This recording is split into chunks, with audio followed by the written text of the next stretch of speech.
નમસ્કાર મિત્રો, શું તમે જાણો છો કે આપણા સમાજમાં ધર્મ અને પરંપરાના નામે એવી ઘણી વાતો ફેલાયેલી છે જેની પાછળનું સાચું કારણ લોકો જાણતા જ નથી. આપણે નાનપણથી સાંભળતા આવ્યા છીએ કે ભારતમાં 33 કરોડ દેવી દેવતાઓ છે. આપણે એ વાર્તાઓ પણ સાંભળી છે જ્યાં પાપીઓને નરકમાં ઉકળતા તેલમાં તળવામાં આવે છે.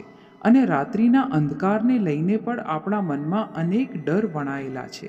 પણ શું ક્યારેય તમે તાર્કિક રીતે વિચાર્યું છે કે આ વાતો પાછળનું સાચું વિજ્ઞાન અને સત્ય શું છે? આજે આપણે ધર્મના નામે ચાલતી આવી જ મોટી ગેરસમજણોનો પર્દાફાશ કરીશું અને તેની પાછળનું અસલી વૈજ્ઞાનિક અને મનોવૈજ્ઞાનિક રહસ્ય જાણીશું.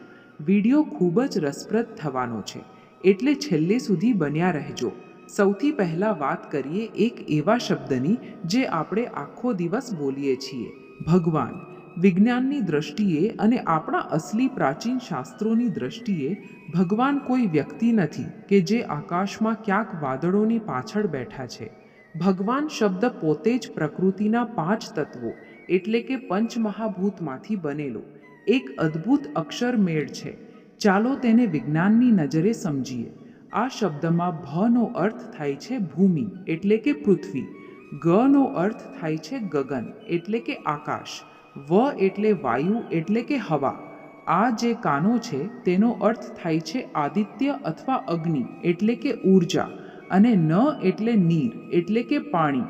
વિજ્ઞાન પણ સ્વીકારે છે કે આ આખું બ્રહ્મગીર અને આપણું માનવ શરીર આ જ 5 તત્વોનું બનેલું છે. આ 5 તત્વોને જે પોતાના નિયંત્રણમાં રાખે છે અથવા આ તત્વોનું જે કુદરતી સંતુલન છે તેને જ આપણા ઋષિ મુનિઓએ ભગવાન કહ્યા છે, એટલે કે પ્રકૃતિ જ ભગવાન છે. જ્યારે લોકો આ વૈજ્ઞાનિક સત્યને ભૂલીને કોઈ અંધશ્રદ્ધામાં પડે છે ત્યારે તેઓ અસલી જ્ઞાનથી દૂર થઈ જાય છે. હવે આવીએ આપણા દેશની સૌથી મોટી ગેરસમજણ પર, 33 કરોડ દેવી દેવતાઓ.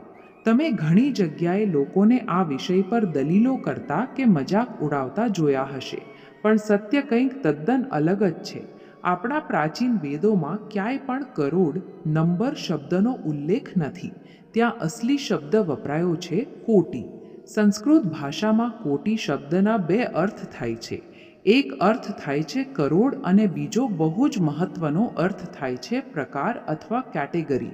વેદો અનુસાર આપણા ધર્મમાં 33 કરોડ નહીં પરંતુ 33 પ્રકારના એટલે કે 33 કેટેગરીના દેવતાઓ છે. આ 33 પ્રકાર કયા છે તેની ગણતરી બહુ સ્પષ્ટ છે. તેમાં 12 આદિત્ય છે જે વર્ષના 12 મહિનાના સૂર્યના સ્વરૂપો અને સમયચક્રને દર્શાવે છે. 11 રુદ્ર છે જે મનુષ્યના શરીરની અંદર રહેલી ઊર્જા અને 11 પ્રકારના વાયુઓ છે. 8 વસુ છે જે પ્રકૃતિના મૂળ તત્વો જેમ કે અગ્નિ, પૃથ્વી, વાયુ, નક્ષત્ર વગેરેનું પ્રતિનિધિત્વ કરે છે. અને 2 અશ્વિની કુમાર છે જેને આધ્યાત્મિક વૈદ્ય અથવા આરોગ્યના દેવ માનવામાં આવે છે. આ 12 આદિત્ય, 11 રુદ્ર, 8 વસુ અને 2 અશ્વિની કુમાર મળીને કુલ 33 કોટી એટલે કે 33 પ્રકાર થાય છે. ઇતિહાસમાં વિદેશી આક્રમણકારો અને અંગ્રેજોએ આપણા આ કોટી શબ્દનો ખોટો અનુવાદ કરોડ કરી નાખ્યો, જેથી કરીને તેઓ આપણી સંસ્કૃતિને પછાત અને અંધશ્રદ્ધાળુ સાબિત કરી શકે. અને દુઃખની વાત એ છે કે આજે આપણા જ લોકો રિસર્ચ કર્યા વગર આ ખોટી માન્યતાને સાચી માની બેઠા છે. હવે વાત કરીએ ત્રીજા અને સૌથી ડરામણા ટોપિક વિશે. ઘણીવાર લોકોને ધર્મના નામે ડરાવવામાં આવે છે કે જો તમે પાપ કરશો તો ગરુડ પુરાણ મુજબ નરકમાં તમને ઉકળતા તેલની કઢાઈમાં તળવામાં આવશે કે કોડા મારવામાં આવશે. પણ ચાલો આને જરા તર્કની કસોટી પર કસીએ. ભગવદ્ ગીતામાં બહુ સ્પષ્ટ કહેવાયું છે કે નૈનમ છિંદંતી શસ્ત્રાણી નૈનમ દહતી પાવક, એટલે કે આત્માને કોઈ શસ્ત્ર કાપી શકતું નથી અને અગ્નિ તેને બાળી શકતી નથી.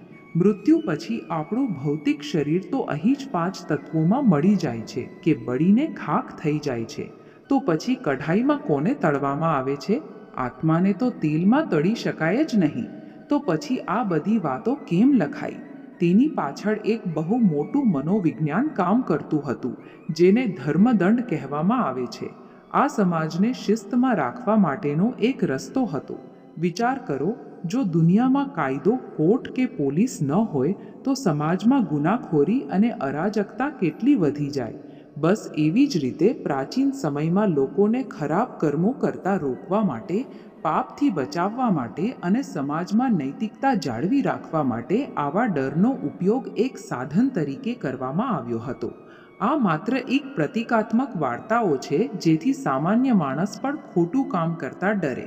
કોઈ વાસ્તવિક જેલ નથી. છેલ્લે એક બહુ જ રોચક અને વૈજ્ઞાનિક વિષય પર વાત કરીએ. રાત્રે 12 થી 3નો સમય અને અંધારાનો ડર. આધુનિક વિજ્ઞાનમાં આલ્બર્ટ આઇન્સ્ટાઈને સાબિત કર્યું છે કે બ્રહ્માંડમાં સૌથી ફાસ્ટ પ્રકાશ ટ્રાવેલ કરે છે, પણ બ્રહ્માંડમાં સૌથી સ્લો એટલે કે ધીમી ગતિએ કોણ ટ્રાવેલ કરે છે? વિજ્ઞાનના ગહન સિદ્ધાંતો મુજબ બ્લેક હોલ અને અંધકાર એ સૌથી ધીમી ગતિએ ટ્રાવેલ કરતી વસ્તુઓ છે. જ્યાં તીવ્ર અંધકાર હોય છે ત્યાં સમય અને સ્પેસનો પ્રભાવ બદલાઈ જાય છે. રાત્રિના સમયે વાતાવરણમાં બ્લેક હોલ જેવી જ ધીમી અને શાંત ઊર્જા સક્રિય થાય છે. આ ધીમી ગતિને કારણે મન પર કુદરતી રીતે એક અજાણ્યો ભાર વર્તાય છે. એટલા માટે જ બાળકો અંધારાથી ડરે છે અને માણસને રાત્રે એકાંતમાં અજીબોગરીબ વિચારો કે ભ્રમ પેદા થાય છે. આ કોઈ ભૂત પ્રેત નથી, પણ બ્રહ્માંડની ઊર્જા અને સમયની ગતિની રમત છે, જેને આપણું મન ઝીલે છે. આજના આ આખા વિશ્લેષણ પરથી આપણને એ શીખવા મળે છે કે સાચું આધ્યાત્મ અને વિજ્ઞાન ક્યારેય અલગ હોતા જ નથી. અંધશ્રદ્ધા હંમેશા અધૂરા જ્ઞાન અને ડરમાંથી જન્મે છે, જ્યારે સાચો ધર્મ આપણને તર્ક, જ્ઞાન અને મુક્તિ તરફ લઈ જાય છે. જ્યારે આપણે કોઈ પરંપરા પાછળનું સાચું કારણ સમજીએ છીએ ત્યારે આપણો ડર ગાયબ થઈ જાય છે. તમને આ વૈજ્ઞાનિક માહિતી કેવી લાગી? શું તમે પણ પહેલા 33 કરોડ દેવતાઓની વાર્તાને સાચી માનતા હતા? કોમેન્ટ સેક્શનમાં તમારા વિચારો જરૂર જણાવજો. જો વિડીયો ગમ્યો હોય તો લાઈક કરજો. તમારા મિત્રો અને પરિવાર સાથે શેર કરજો, જેથી તેમના મનમાંથી પણ આ ગેરસમજણો દૂર થાય. અને આવી જ સાચી અને તાર્કિક માહિતી માટે ચેનલને સબસ્ક્રાઇબ કરવાનું ભૂલતા નહીં. મળીએ છીએ આવતા વિડીયોમાં એક નવા જ વિષય સાથે. ત્યાં સુધી જય હિન્દ, જય વિજ્ઞાન.